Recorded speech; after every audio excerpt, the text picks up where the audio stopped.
para acreditar que esse pode ser o nosso grande tema do Enem 2021. Eu sempre gosto de apresentar a vocês o motivo de eu estar trazendo esse repertório, porque tem que existir uma razão, né, para estar apresentando esse tipo de repertório, principalmente nessa reta final. Agora, qualquer momento que vocês têm é precioso, né, e para vocês estarem aqui na monitoria, a motivação tem que ser muito clara. Gente, primeiramente, proteção para a infância e adolescência já começa sendo um tema que a direita adora, tá? E a gente tem que lembrar que a gente está num momento de transição governamental. A gente passou aí todos os anos do Enem de 2009, né, o novo Enem, até a casa de 2018, com temas de esquerda, temas mais, digamos que liberais. E a gente está sentindo, né, essa transição com temas assim bem cabeludos, mas que ainda é o INEP, né? Pelo menos até 2019, 2020 ainda era o INEP. O INEP ainda era administrado por quem deveria ser administrado. Então, a gente ainda vai se basear naquela história de que o tema da redação vai ser um tema que tem lei. Isso é muito mais fácil para o Enem, sabe? Porque assim, a gente costuma colocar a culpa no governo. E muitas dessas redações nota 1000, elas se popularizam dentro do cenário jornalístico. Acho que a nível de Enem, a parte mais jornalística, a parte mais publicável é... Fala aí, desculpa, Vitória, cortou, pode falar. Pelo G1, as redações nota 1000. Isso, e não só isso, mas assim, começou a prova, às vezes que eu não trabalhei no Enem, começou a prova com 1 hora, 2 horas, todos os jornalistas estão loucos para dar furo de qual é o tema de redação, né? Alguns até conseguem dar furo antes do momento de 2 horas e meia ali, que é quando os estudantes podem sair sem a prova, né? 2019, de 2020 eu não lembro de ter visto o tema longo, mas no de 2019 eu tava vestindo no Instagram, não ia pra prova. Tema da redação, não sei o que, democratização do acesso à saúde. Assim, eu acho que foi isso que eu não tava trabalhando. 2020 eu trabalhei. Eu acho que 2018 também. Mas foi 2019 que, assim, antes de dar 2 horas e meia, eu já tava lá futricando, ansiosíssima, e tava lá o tema de redação, assim. Então, é a parte da redação que mais fica famosa, entendeu? E aí, ter um negócio falando mal do governo não é muito legal. Então, o governo, lá pra casa de 2013, tá, isso começou do nada, começou com lei seca, o tema da lei seca. Não sei se vocês lembram, era o tema de 2013, era debate sobre a lei seca. Já ouviram falar esse tema? Dos temas que caíram, esse foi o pior. Eu nem sabia isso não. Rapaz, eu acho que o pior foi 2017. Formação educacional dos surdos no Brasil. Era muito específico. E eu era vestibulando nesse ano. Nossa, eu fiquei super feliz, né? Porque eu tinha um pouquinho de prática na parte educacional. Mas eu acho que formação educacional dos surdos não era nem deficientes, era péssimo. Mas esse 2013 também foi horrível. Inclusive, eu também fiz esse 2013. Sou uma velha praticante do Enem aí. Mas, tipo, esse tema abriu a cabecinha do INEP. Trazer temas que falam sobre leis fazia com que o estudante falasse menos mal do governo. E aí você ia ter redações, né, nota 1000, lá no G1 e pá, que não estavam criticando o governo de maneira tão aberta. Tá? E isso se popularizou. Desde esse ano, todos os anos, e eles ainda se modernizaram. Em vez de fazer não só a prova, eles também fazem a lei do mesmo ano, para garantir que o estudante esteja atualizado sobre a legislação do país, o que eu acho particularmente uma sacada de mestre. Né? Se o estudante reclamar de alguma coisa, a gente está tendo a preparação dos corretores agora, né? Os corretores de redação já estão sendo preparados. As competências já foram liberadas. Inclusive, eu estou tentando abrir um aulão para vocês sobre as novidades nas competências do Enem. Mas, de maneira geral, a gente já está sendo preparado. E quando o tema for liberado, a gente também vai ser preparado sobre as leis que foram acionadas no ano. E se você criticar exatamente uma coisa que, assim, o governo já falou, acaba que é um repertório, muitas vezes, uma área de conhecimento não legitimada, um argumento não legitimado. Porque teve lei sobre isso e você não sabia porque você estava desatualizado. É uma sacada de mestre do Enem, tá? E aí, por que eu tô falando tudo isso? Porque vocês deveriam sempre buscar muito, e tem até youtubers muito famosos que trabalham com redação e sempre notificam isso, sempre trabalhar com temas que tem lei do ano, tá? A gente sempre costuma revisar as leis, Do ano não, tá? Até mais ou menos julho. A partir de julho a prova já está pronta. A prova fica em torno de 5 a 6 meses de período de impressão.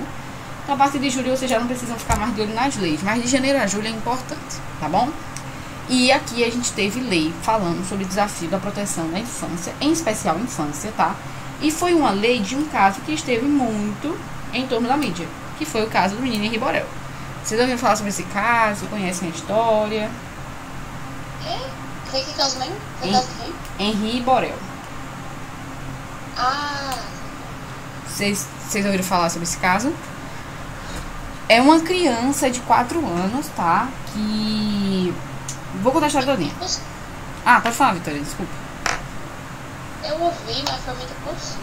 Não lembro agora muito não. Só o nome da criança. Pronto, perfeito. Vou explicar agora pra vocês por que esse tema é tão importante, porque está associado com o crime, né? Então, gente, Henri Borel é uma criança de 4 anos, filho de um engenheiro e uma pedagoga lá do Rio de Janeiro. Essa pedagoga se separou do seu marido, engenheiro, mais ou menos, classe média baixa mesmo. Ele era engenheiro, mas estava em situação ruim financeira. E se casou com o doutor Jairinho, um vereador da cidade do Rio de Janeiro. Filho de um miliciano já conhecido, já investigado, já preso, que era o Jairo, também do Rio de Janeiro. E esse doutor Jairinho chamava de doutor porque ele foi formado em medicina, mas assim, não chegou a se especializar, nunca praticou a medicina na sua vida. E a criança, ela chegou morta ao hospital, segundo os médicos. E eles dois afirmaram que eles estavam assistindo um filme de madrugada, ouviram um barulho, a criança estava dormindo na cama deles. E a criança caiu da cama e morreu. Essa era a alegação do marido Jairinho e da mãe da criança, né? Até se fosse pra ter uma história fácil, pelo menos fazer uma história inteligente. Nem pra isso eles serviram. E aí contaram essa história, assim, que a criança, ela caiu, né? Só que, quando foram fazer a autópsia, a médica em si já sacou a história toda, mandou chamar o pai da criança. Quando o pai da criança chegou, acho que esse nome do cara, mas é Borel, o sobrenome dele, ele foi alertado pela médica de que a criança estava com muitos machucados bilaterais, tá? Quando a gente vê um machucado bilateral, a gente pensa que a criança foi agredida. Porque criança, quando cai, ela cai para um lado ou para o outro. Mas se ela tá com arranhões nos 2 braços, por exemplo, ela foi pega pelos 2 braços por outra pessoa e foi arranhada, e foi chacoalhada, e foi machucada. Além disso, a criança morreu de choque hemorrágico, ou seja, ela sangrou tanto até que não tinha mais sangue nas suas veias. E o motivo na autópsia, normalmente não se faz autópsia, só se faz autópsia se a causa da morte não faz sentido com o que foi relatado.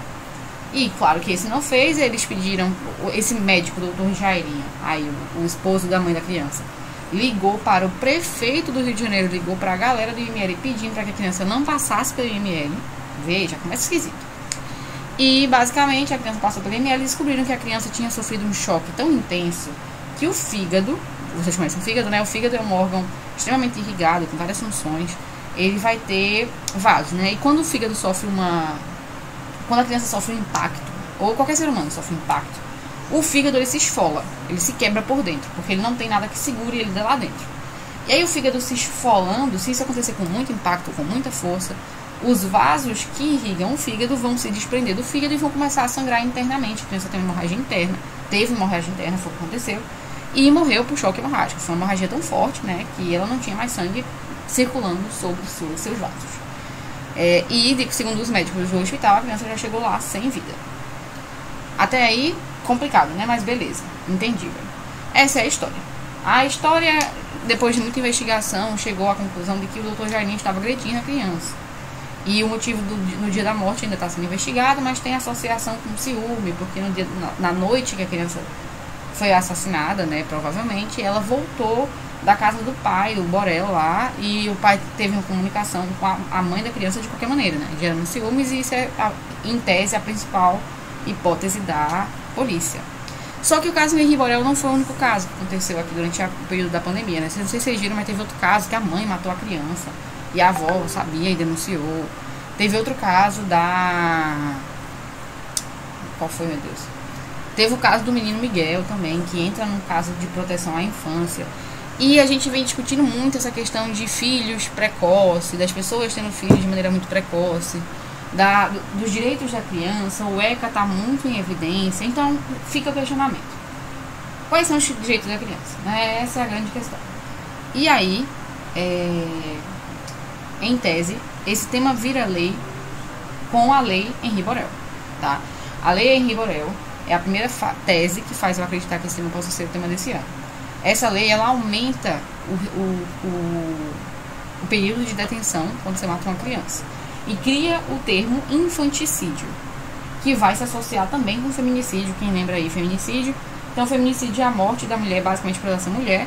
Então, você vai agredir uma mulher porque, normalmente, o homem é superior em força, em musculatura, e não só isso, mas ele está em poder frente à sociedade, à mulher, e se sente como posse. A mesma coisa vai ser o infanticídio mais voltado para a criança, que também é uma minoria, que também vai ter um desenvolvimento psíquico, físico e sociológico, né? Para a sociedade, a criança pertence à mãe até que se prove o contrário. Perfeito? Massa. Quem define a criação é a mãe e assim por diante. Então, primeiro motivo, teve lei esse ano, a lei foi publicada em julho, o nome da lei é Lei Henri Borel, tá bom? Que aumenta essa questão do infanticídio. Outra coisa que faz eu acreditar que esse tema possa ser o tema desse ano, e por isso torna esse debate tão rico, é que o ECA está fazendo 30 anos, tá? O ECA, o Estatuto da Criança e Adolescente, que não é um departamento, é um conjunto de leis. Eu já vi gente que fazia assim na redação. O governo em conjunto com o ECA. O ECA é um conjunto de leis, ele não pode atuar, tá? Mas o ECA é um conjunto de leis que define o que é ser criança. E eu acho que pela primeira vez na história do Brasil, a criança, a infância e o adolescente, eles têm mínimos direitos garantidos, né? Até aí, ok. Beleza? Então, mais um motivo, 30 anos da lei. Além disso, a gente vai ter também, já que o ECA foi atualizado e completou 30 anos, além de completar 30 anos, ele foi atualizado, tá? Teve a inclusão do número. Vocês sabem que existe um 90, né? A gente chama isso de tricídio, ou trinúmero. Teve a inclusão do trinúmero para um canal de voz específico para denúncias da infância e da adolescência. Beleza? E aí, a gente, com todos esses fatores que coincidem com esse ano, tornam o tema Desafio para a Proteção da Infância e da Adolescência tão possível de cair a nível de Enem. Beleza? Eu acho que é um tema que conversa muito com outros temas que vocês já produziram durante o ano, né? Violência doméstica, vocês produziram durante o ano. Violência doméstica é a violência dentro do ambiente domiciliar, que ocorre principalmente com as minorias, né? Em especial, como, por exemplo, crianças, idosos, animais, né? E mulheres. Eu acho que a violência doméstica, vocês viram os dados, né? Houve um aumento de 50%, 40%, 50% durante o período da pandemia. E eu acho que todas essas minorias podem virar tema de redação, beleza? Seguimos, infância em especial, porque é um tema que a direita gosta. Então eu trouxe aí 4 textos motivadores para vocês, beleza? Os textos não são fáceis, mas a gente vai debater eles juntinhos, beleza? Primeiro tema, texto 1, aí tem uma imagem e um texto. A imagem sempre vai ser mais rica, eu já falei isso para vocês. Com certeza o seu texto motivador mais rico, o que mais vai te acrescentar vai ser o texto motivador que fala sobre, em especial, imagem, tá? Ele vai trazer normalmente uma notícia que tá ali escondida entre as entrelinhas, tá bom? É importante a gente ficar atento a isso. Vamos lá. Não há erotização infantil. O governo federal pede a suspensão do filme Lindinhas, Cuties, no Brasil. Netflix também terá que responder pela distribuição do conteúdo audiovisual envolvendo crianças em cenas pornográficas. Vou ler para vocês e a gente vai conversar um pouquinho. Já de antemão, falem aí no chat se vocês já ouviram falar sobre essa obra, sobre esse filme, Lindinhas, tá bom? Vamos lá. Já ouviu falar? Perfeito. Vamos lá. Entenda. Eu nunca ouvi falar. Nunca ouviu falar? Eu também nunca tinha ouvido falar. Até pesquisar sobre esse tema, eu nunca tinha ouvido falar. E depois eu descobri que era uma polêmica. Eu fiquei chocada. Ainda tá na Netflix, eu vou tirar. Rapaz, pelo que eu sei, não foi retirado. Porque eu tive que passar eu passei o trailer para alguns alunos. Eu debati esse tema já algumas vezes durante essa semana. E eu não ouvi, desculpa. Ainda tá na Netflix. Eu acho que tá. Porque eu vi essa semana ainda eu vi ele porque eu tive que passar o trailer. É um que é francês, né? Isso. Que é Miguel e francês. Isso, perfeito, ele mesmo. Então, vamos lá. Vou ler pra vocês e a gente vai acompanhando. Entendo o caso Lindinhas, que fez a Netflix ser acusada de sexualizar as crianças. A jovem protagonista, uma menina de 11 anos, interpretada pela atriz Fatia Yusuf, vive um embate entre as descobertas da sua nova vida e as suas origens e costumes. Mas o que poderia ser mais um filme sobre diferenças culturais e as descobertas do começo da adolescência virou um objeto de série de polêmicas. O longa acusado de sexualizar crianças chegou aos assuntos mais comentados do Twitter nos Estados Unidos quando estreou no catálogo da Netflix. O pontapé inicial foi um cartaz de divulgação lançado pela Netflix em agosto. A imagem, que é uma reprodução de uma cena do filme, mostra o quarteto de amigas em cima de um palco, com roupas curtas em poses que lembram movimentos de dança conhecida como twerking. Não sei se vocês conhecem, twerking é tipo, seria meio que o funk daqui do Brasil. Só que lá nos Estados Unidos... Ah, pode falar, Vitória. Não, eu sei como é o twerking, tipo... E não é parecido com a dança que tem depois aqui. Eu acho que é mais complicado. É mais complicado, mas também tem mais herança. Essa é uma das cenas, tá? Essa é uma cena de twerking, tá? Essa é outra cena, deixa eu mostrar pra vocês. Essa aqui. Perfeito. E essa é a cena oficial, atual, de divulgação, que não é grande coisa. Inclusive a capa do filme, se eu não me engano, é a cara da atriz principal, a Yusuf, nesse close. Mas já fica nítido o que é o twerking. O twerking é uma cultura, na verdade, que advém de uma alteração de uma dança costumeiramente africana, tá? Só que aos olhos americanos, e como ela foi adaptada, ela foi muito periferizada, digamos assim, tá? Associada à periferia, associada de maneira negativa, é complicado. Vamos seguir. A imagem, que é uma reprodução de uma cena do filme, mostra o quarteto de amigas em cima de um palco, com roupas curtas em poses que lembram twerking. Depois de uma primeira leva de críticas, a empresa de streaming removeu o cartaz. Com a estreia do longa, a polêmica ressurgiu e foi um dos assuntos mais comentados nas redes. Há também 2 petições online, uma pedindo que a Netflix retire o longa do seu catálogo e a outra que pede que as pessoas cancelem suas assinaturas. Até a publicação desta reportagem, elas tinham entre 203 mil e 623 mil assinaturas nesta ordem. A Netflix também emitiu um comunicado afirmando que o filme se preocupa com a mesma coisa que os escandaliza. Lindinhas é uma crítica social à sexualização das crianças. É um filme premiado com uma história poderosa sobre a pressão que jovens meninas... Opa! Deixa eu puxar aqui para vocês. Sofrem nas redes sociais e da sociedade em geral enquanto crescem. E encorajamos qualquer pessoa que se importa com esse tema fundamental a assistir o filme, diz o texto oficial. Então, gente, eu já vou dar meu parecer sobre o filme, tá bom? Vocês assistam o trailer já dá pra dizer muita coisa. O filme, realmente, na minha cabeça, ele se propõe, sim, a discutir a sexualização nas redes sociais, mas não é a pauta central, entendeu? É uma pauta que é, assim, pontuada, e ao nível que o filme se propõe de erotização infantil, e principalmente as idades das atrizes, tá? Que é muito comum você colocar uma pessoa mais velha pra fazer uma personagem com idade mais nova. Nesse filme, isso era mais do que aceitável. Se realmente a proposta principal fosse debater a questão da erotização infantil, tá bom? Mas o que acaba acontecendo no filme é que ao decorrer do longa, o filme se propõe a debater para adolescentes sobre a realidade dos adolescentes, beleza? E por causa disso,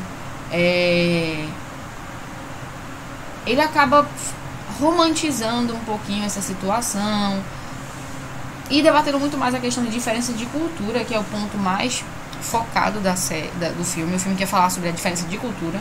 A personagem principal, ela meio que se liberta dos desprendimentos da sua religião, por culpa também das redes sociais e da pressão que as redes sociais colocam nessas crianças.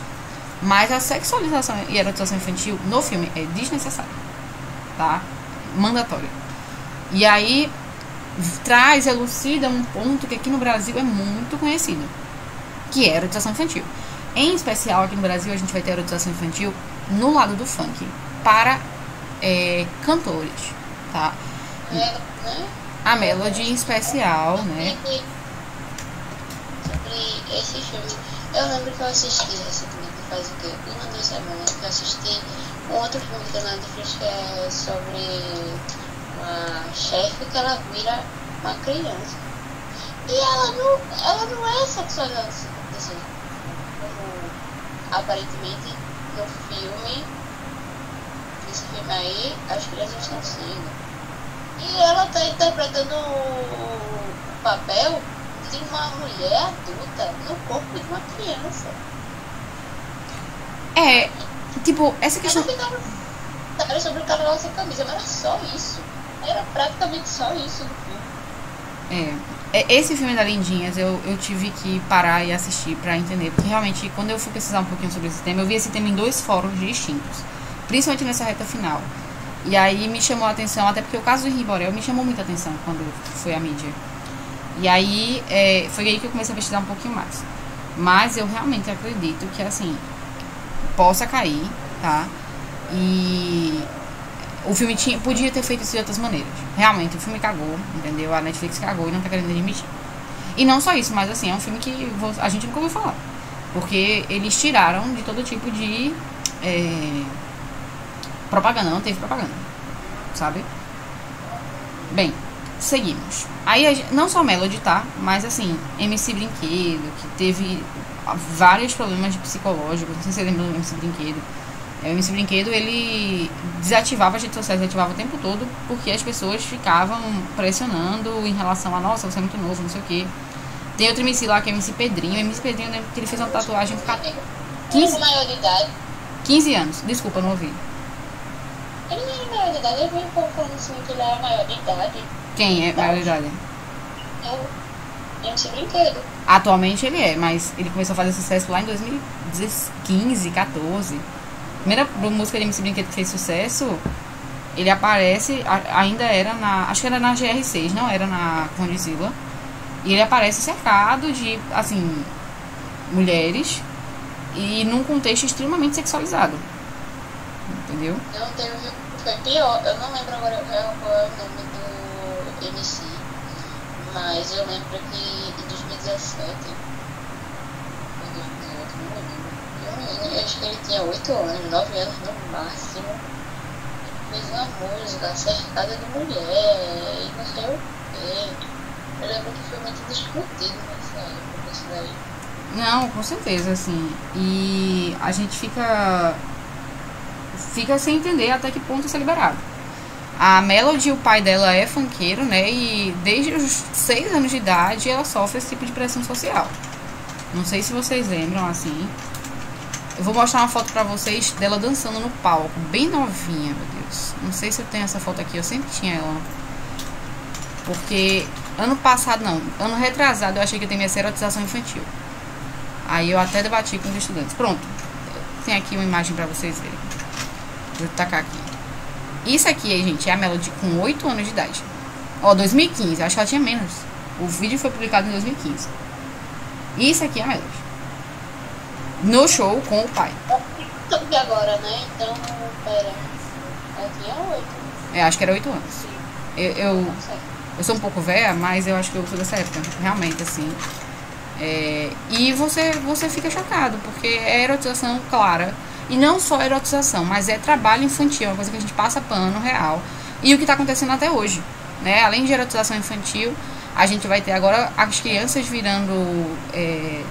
trabalhando nas redes sociais. Teve um caso aí da Bel para Meninas, não foi? Acho que foi esse caso. Vocês ouviram falar sobre esse caso, Bel para Meninas? Já eu ouvi, inclusive, eu tava vendo um negócio, eu achava que realmente tava acontecendo coisa. Do nada a menina pegou e foi super grossa com todo mundo que tava tentando ajudar ela. Exato. A Bel para Meninas, a mãe coloca elas para trabalhar e houve até uma análise corporal, se as crianças tinham prazer no que estava fazendo, se não tinha. Deixa eu mostrar aqui para vocês o caso. O motivo é que as crianças estavam lá trabalhando, né? As crianças passavam tipo, o dia todo gravando coisas e rendendo view nas redes sociais. E não só isso, mas essa polêmica do Bel para Meninas foi esse ano, né? Então, o que reforça mais ainda a possibilidade desse tema cair na redação do Enem. Oi? Em 2020 não, o negócio da Bel para Meninas. Acho que foi 2021. Pelo menos eu coloquei aqui rapidinho no Google e tá tendo 2021. Então, reforçando mais ainda a possibilidade desse tema cair, né? Bem, seguimos. Texto 2. O ECA, Estatuto da Criança e do Adolescente, completa 25 anos, isso em 2016, né? Esse ano faz 30 anos. Nesta segunda-feira, 13 de julho. Contudo, ações de assistência e proteção à criança e adolescente começaram no Brasil desde a época colonial com a criação da Roda dos Enjeitados e chegaram aos debates recentes no Congresso sobre mudanças na maioridade penal. Medidas mais recentes, como a aprovação da Lei Menino Bernardo, outro caso, né, sempre quando os casos ficam muito famosos, há esse tipo de coisa, ou a Lei da Palmada, e as eleições para conselhos tutelares também marcam os desdobramentos da Lei número 8.069, do 13 de julho de 1990. Então, só retomando, gente, isso aqui falando sobre o ECA. Né? O ECA é essa lei número 8.069, a gente chama de estatuto porque ele basicamente reintegra essas questões, né? Mas, por exemplo, a roda dos expostos, eu vou tentar mostrar uma imagem para vocês. A roda dos expostos, ela era um mecanismo que existia nas igrejas, tá? Para que as crianças não fossem jogadas em latas do lixo, como é hoje, ou fossem mortas. Elas eram liberadas na roda dos expostos e colocadas dentro de centros religiosos. Aí a pessoa colocava do lado de fora, à noite, escondido, dentro da igreja, e abandonava o seu filho, mas pelo menos de uma maneira que a criança não fosse morta, por exemplo. E isso foi uma das primeiras políticas no Brasil de cuidar da criança, tá? A nível de Lei Menino Bernardo, Lei da Palmada deu uma... Não sei se vocês lembram, não sei se vocês lembram dessa época, mas a Lei da Palmada deu uma confusão aqui no Brasil, como se as crianças tivessem, tipo, o direito... Era um negócio, assim, absurdo, né? As pessoas realmente passaram dos limites. E a Lei do Menino Bernardo, eu não sei se vocês conhecem esse caso do Menino Bernardo, mas foi um caso que a mãe matou a criança. Esse aí foi uma lei, acho que 2014, só reforçando. A criança, na verdade, ela foi morta pela madrasta da criança. Foi o que ele caiu da janela, não foi? Não, esse foi pior. Esse prometeram ele vivia trancado dentro de casa. Trancavam ele, assim... Ele morava com o pai e com a madrasta, e às vezes visitava a mãe. O pai era médico, né? E aí, por ter mais dinheiro, a criança foi dada para o pai. E aí tinha vários vídeos, assim, dele reclamando, dizendo que ele apanhava demais, não sei o quê. E aí, o que aconteceu, na verdade, foi... A criança vivia em cárcere privado, as pessoas que moravam no apartamento próximo viviam falando que ele apanhava muito, que ele era muito agredido, não sei o quê. Ele era um menino também muito revoltado, cortava o cabelo dele errado, tudo uma cagada. E aí a madrasta prometeu um belo dia que ia comprar uma televisão pra ele, que o pai era um médico e a criança não tinha direito a uma televisão. E aí, na verdade, pegou ele, sedou ele, deu altas doses de benzodiazepínicos, a criança teve uma parada cardiorrespiratória por benzodiazepínico e o corpo dela foi enterrado. A madrasta matou com liberação do pai. O pai sabia e a medicação provavelmente adveio do pai. E assim, a criança foi desaparecida por tempão, assim. Aí a Lei do Menino Bernardo, é uma lei que fala um pouquinho mais sobre essa questão de deixar a criança trancada em casa, de agressão contra a criança. Ela reforça a atividade do Conselho Tutelar. Conselho Tutelar, vocês já devem ter visto, ou então já devem ter votado. Toda região tem direito a um Conselho Tutelar. É uma lei que eu acho muito mal feita, mas tudo bem. O Conselho Tutelar tem essa função, né, de estar acompanhando e tal. E a Lei do Menino Bernardo, ela também auxilia mais essa questão do direito das crianças, tá? Vamos lá. Texto 3. Texto 3, ele coloca pra gente, super mal feito. Infelizmente, o Conselho Tutelar é mal feito, mal organizado. As pessoas sabem pouco sobre seu voto.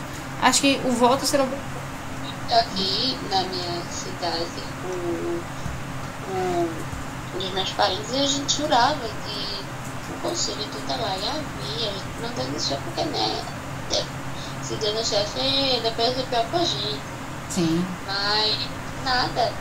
O Conselho Tutelar não faz nada.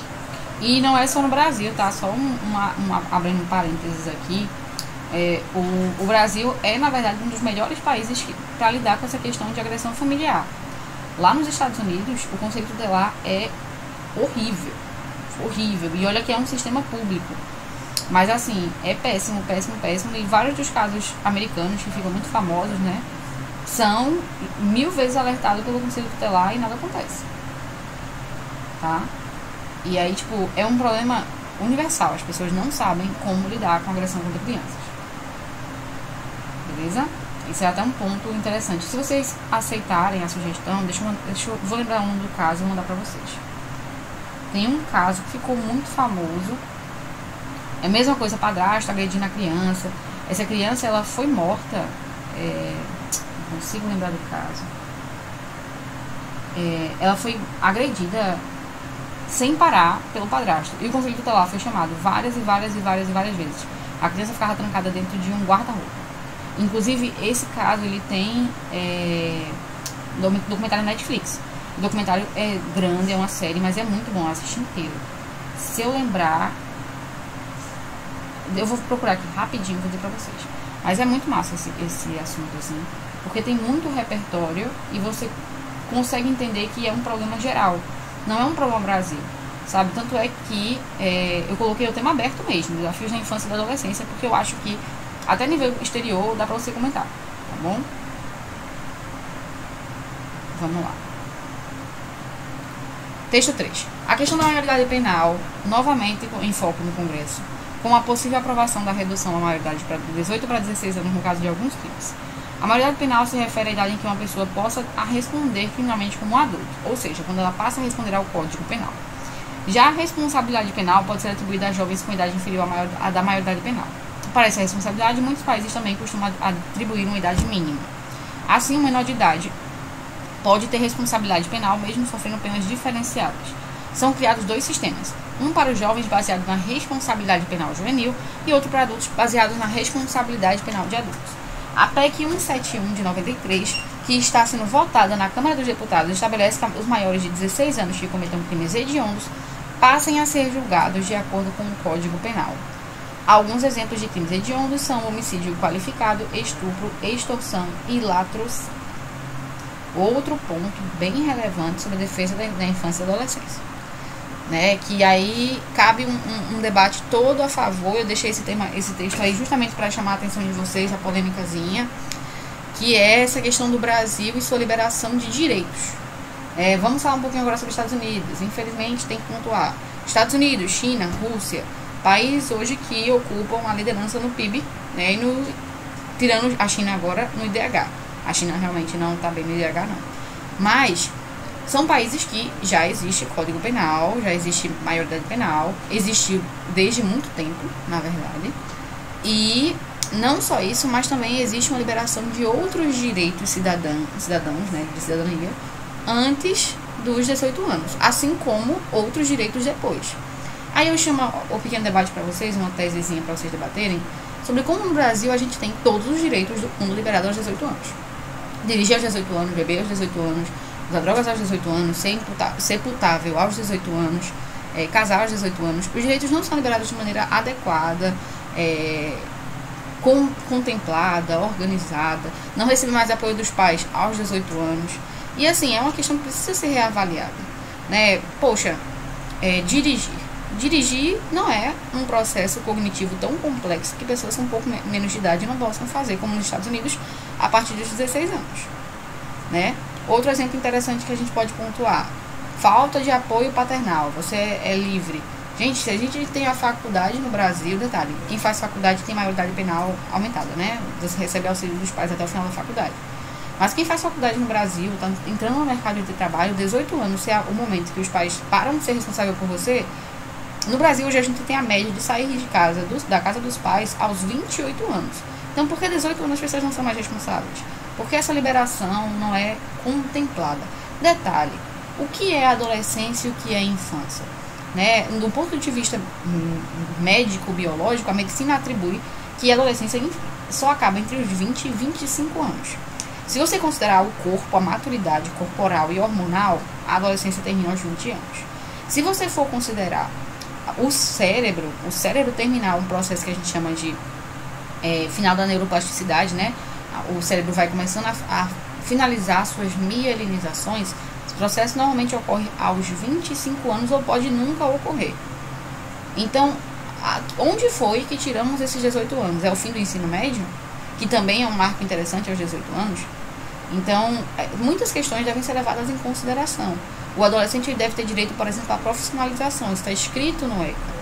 Mas a gente admite que ao final do ensino médio a pessoa está formada e tem que sair de casa. Tá? Essa é a exigência do nosso Estado. É como o Estado organiza as coisas. Ao mesmo tempo que um estupro, uma extorsão, um latrocínio, aos 18 anos você é putável. Antes dos 18 anos, não. Como se 1 ou 2 anos de formação fossem tornar diferente a atitude daquele indivíduo. Né? Então, são aspectos a serem avaliados, né? São aspectos a serem discutidos. Texto 4. Texto 4 coloca: a lei da palmada ainda repercute. jornaldebrasilia.com.br coloca: a criança, a mãe, né, vai agredir a criança porque parece que derrubou um sorvete, se não me engano. E aí a criança coloca: primeiro fale com ele, advogado. Outro detalhe importante, debate forte, né, sobre a lei da palmada e sua real intervenção. Até que ponto uma criança vai ter liberdade ou autoridade. Uma polêmica, tipo, pelo menos do povo que era amigo dos meus pais, que eles falavam assim: ai, eu sempre apanhei, eu tô aqui, nunca morri, não sei o que. Agora a criança não pode levar uma palmadinha. Esse negócio, quando teve isso daí, eu era nova, né? Mas eu lembro de ouvir o povo falando. Não, com certeza. Vocês eram mais novinhos. Acho que a lei da palmada foi de 2014, ou um pouquinho antes. Mas foi polêmico, né? E a nível Nordeste, em especial, porque as pessoas aqui, elas têm esse trato, essa questão de como foram criadas e blá blá blá. E em especial, a crítica nessa charge faz a crítica contrária que a gente esperava. A crítica que se faz à lei da palmada é que, poxa, eu não posso dar uma tapa na criança. É isso que o governo está me dizendo? Em contrapartida, a lei da palmada não se refere a isso. Ela se refere a abuso físico. E não só abuso físico, abuso psicológico também. A gente vai ter também a lei de alienação parental, que é uma lei próxima à lei da palmada, que vai ter começado a delimitar até onde o Estado pode intervir nesse tipo de violência psicológica e física. E não só isso, mas até que ponto a criança vai chegar e falar: olha, eu quero denunciar a minha mãe, a única pessoa que me sustenta, pois ela está me agredindo. Em que universo paralelo esse tipo de situação vai acontecer? A lei da palmada, ela é vista por errado dos dois lados, tá? As pessoas que defendem a lei da palmada acham que o modo como ela foi estabelecida não é efetivo, porque as crianças não vão criticar os seus pais, a sua mãe, não vão admitir que sofrem agressão ou não vão denunciar os seus pais. Isso nunca vai acontecer. Estou para ver o caso da criança ligando para a polícia e falando: a minha mãe está me agredindo fortemente todos os dias. Isso não ocorre. A criança já vive sobre um ambiente de estresse. E não só isso, mas o único provedor familiar normalmente é a pessoa que agride, no qual ela não vai se libertar. Ao mesmo tempo que, do outro lado, as pessoas acham que o Estado está tentando delimitar a criação dos seus filhos. Ponto interessante. Seguimos agora. Áreas de conhecimento. Gente, os dois projetos de leis que eu mais posso chamar a atenção para vocês é o projeto de lei 1360 de 2021, que é a lei do menino Henri, tá? Henri Borel. Ele vai criar mecanismos para a prevenção da violência doméstica e familiar contra criança e adolescente, tá? Através de aumentar a pena nos casos de omissão que levem à morte, lesão, sofrimento físico, sexual ou psicológico à criança. Ela aumenta essa pena. E também o ECA, né? O ECA é a lei número 8.069, de 13 de julho de 1990, que define o Estatuto da Criança e do Adolescente, dizendo basicamente que é dever da família, da sociedade e do Estado. Então, assim, o ECA já deixa claro que a culpa é do Estado, da sociedade e da família há muito tempo. Então, as pessoas podem se meter na criação dos seus filhos? Podem. Está escrito no ECA. Tá? Desde que você tenha um filho no Brasil, está liberado. O Estado pode? Também. E você pode? Também.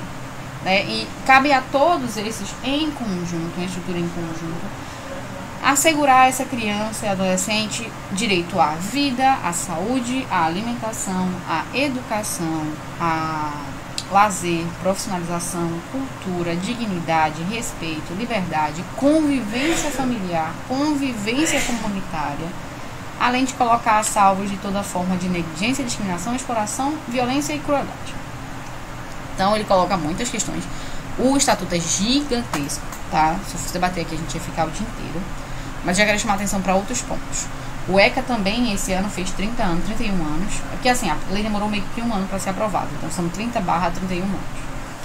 Mas, a gente teve o fortalecimento do ECA, nesse ano de aniversário de 30/31 anos, com algumas ações complementares, tá? Quais são essas ações? Basicamente, a gente teve o lançamento do tridígito 101, tá? Não existia um dígito específico para violência contra a criança. Né? Feito hoje tem o 90, o 92 e assim por diante. E foi criado agora o 101. O 101 é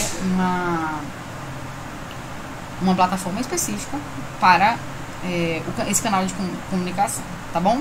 Além disso, vai ter o relançamento do ECA atualizado no formato de PDF, autoexplicativo para as pessoas. O ECA também foi lançado em Libras, tá? Teve a assinatura do Brasil no Prêmio Brasil Amigo da Criança, tá? Que são pessoas que participam dessa proteção.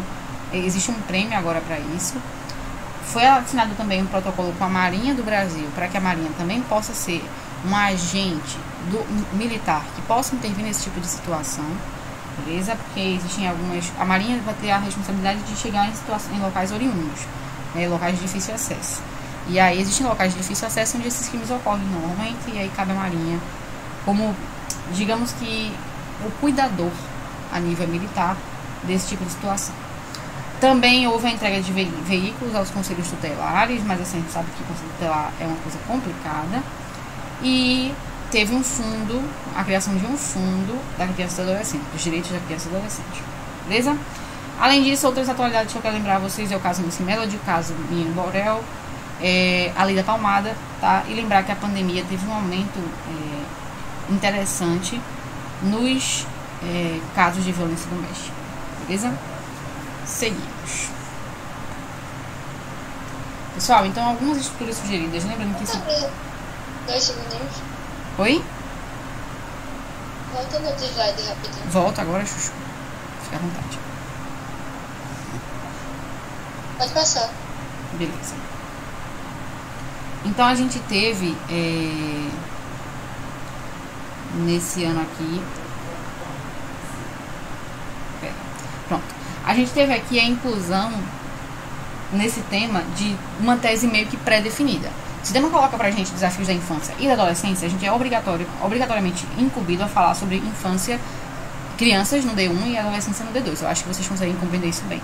Então eu citei alguns direitos da infância aí, mas eu acho que o tema já traz... Eu citei os textos motivadores não trazem, né? Então a gente pode falar sobre violência e agressão física na criança, violência sexual, trabalho infantil versus trabalho nas redes sociais, negligência alimentar, negligência afetuosa, negligência parental, tá? Fora os temas que já foram citados aí nos textos motivadores. Então, na minha cabeça, vocês deveriam fazer um D1. Um direito da infância importante é tal. E no D2, o direito da adolescência é tal, tá bom? Na adolescência, eu acho que cabe muito essa questão mais do lazer, da cultura, da educação, da profissionalização, da convivência familiar e comunitária. Tem muito pai que priva o adolescente de sair, essas coisas. E a opressão, né? Não só a opressão, agora é uma opressão geral, a opressão à escolha religiosa, à orientação sexual. A gente tem a opressão, eu acho que o adolescente ele tem muito uma opressão a ser tal qual é segmentado pelos pais, né? E eu acho que isso também vai entrar como um tipo de negação dos direitos do adolescente. Mas vejam, tema extremamente amplo, tá? Tentem produzir real oficial, vai ajudar vocês. Para finalizar, vamos fazer uma leitura rapidinha aqui, vendo uma redação. Eu gostei muito dessa redação, tá? Eu dei para ela 880. A conclusão que não é boa, assim, não é perfeita, mas já tem alguns termos interessantes aí, beleza? Então, introdução.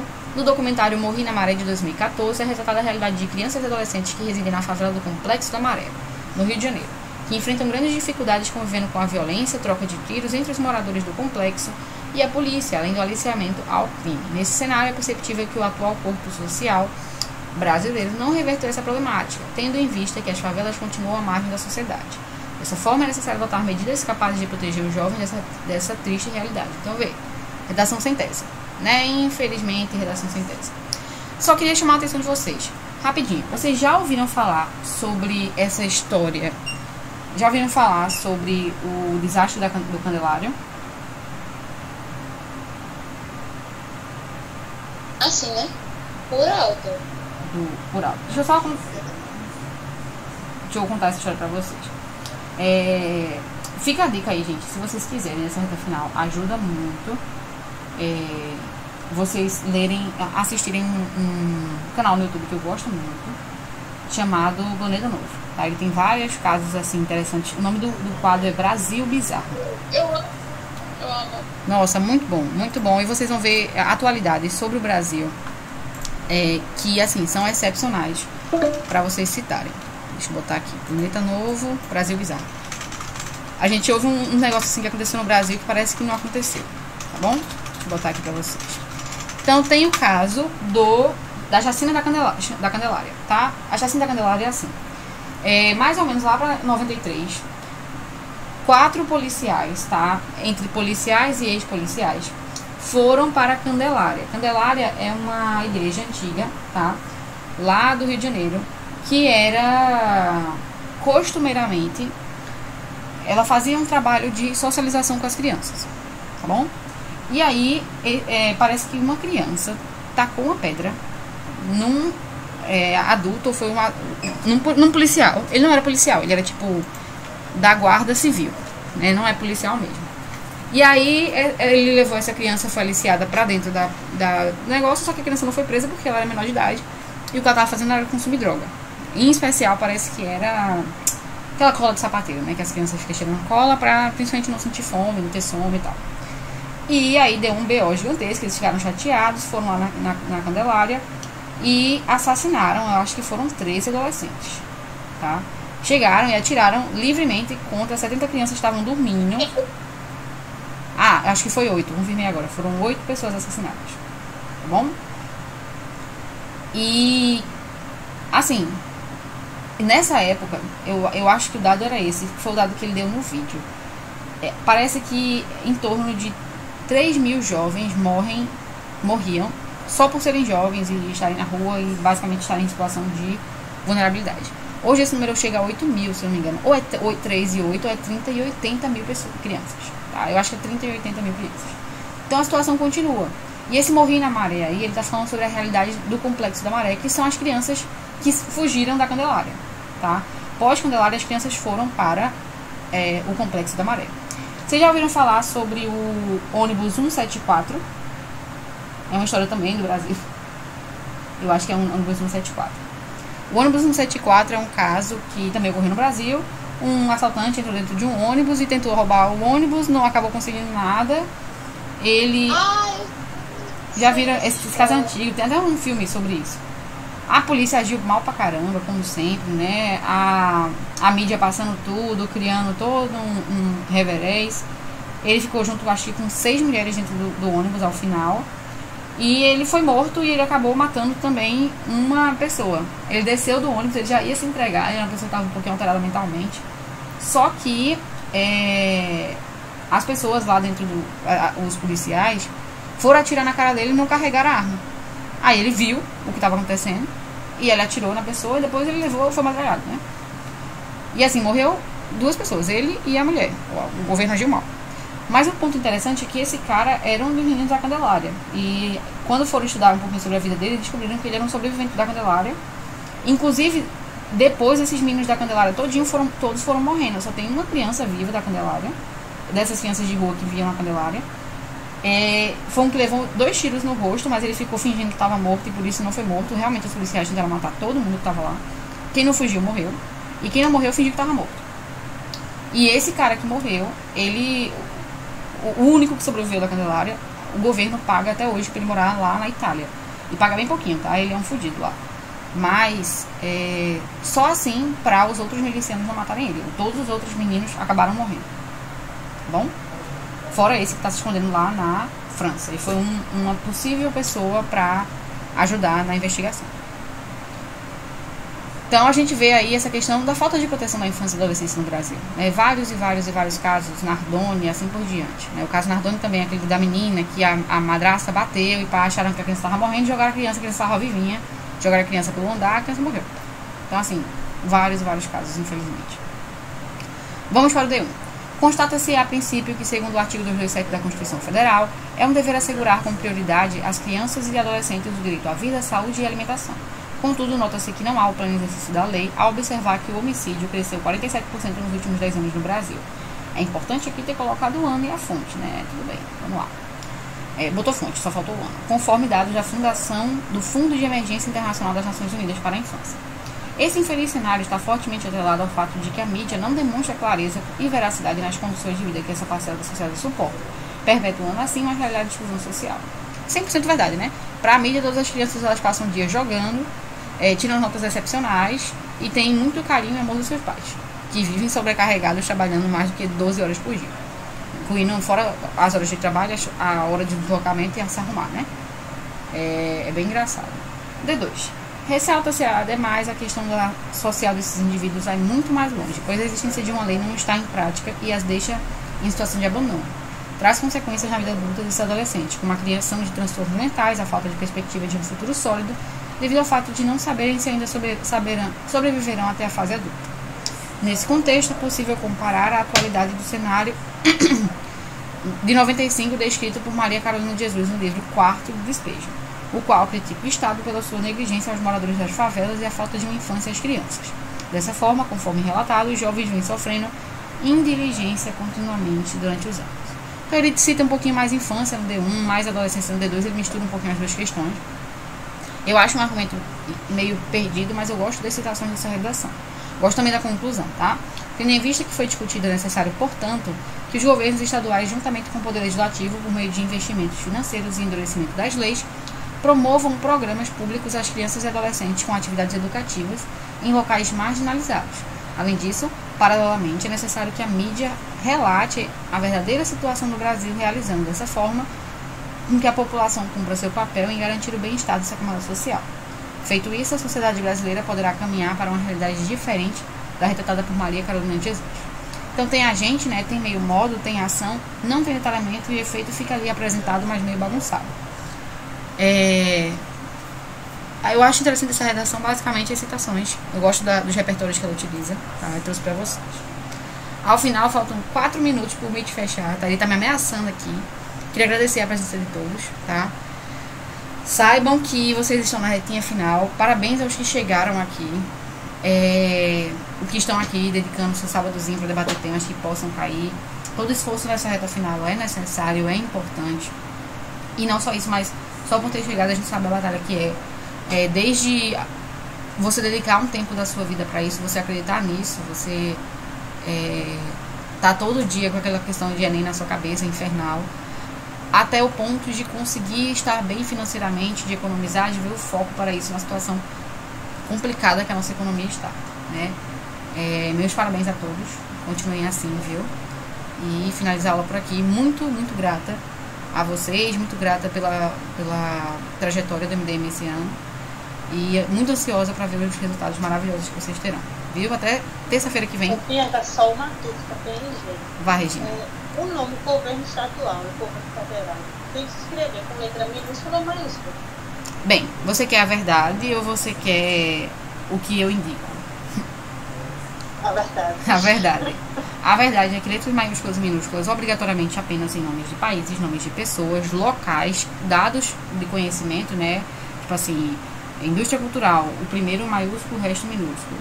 Nomes de pessoas, nomes de países e as duas palavras, Estado, que é Estado maiúsculo, é governo federal, Estado minúsculo, o local, e Constituição Federal. Todos os outros a gente não vai penalizar. Eu, Maria Bianca, sou uma corretora muito, muito chata. Porque eu penso assim, se vai ter corretor chato e vai ter corretor legal, se eu for a corretora mais chata que existe, vocês não vão se surpreender com o legal. Normalmente meus estudantes, eles tiram a mesma nota que eu dou ou acima, nunca abaixo, entendeu? Não vou te dar esperança. Então eu corrijo com um erro gramatical, mas na prática não vai te tirar ponto. Apenas vai dizer que, tipo, o que o Enem fala pra gente na competência 1 é que essas são as mais importantes. Mas eu vou corrigir a minha vida toda, o mais severa possível, porque quando a gente mostra que a gente sabe do nosso corretor, ele fica com medo da nossa redação e dá uma pontuação maior. Beleza? Mas o certo, letra maiúscula a primeira, menor a segunda. Tá bom?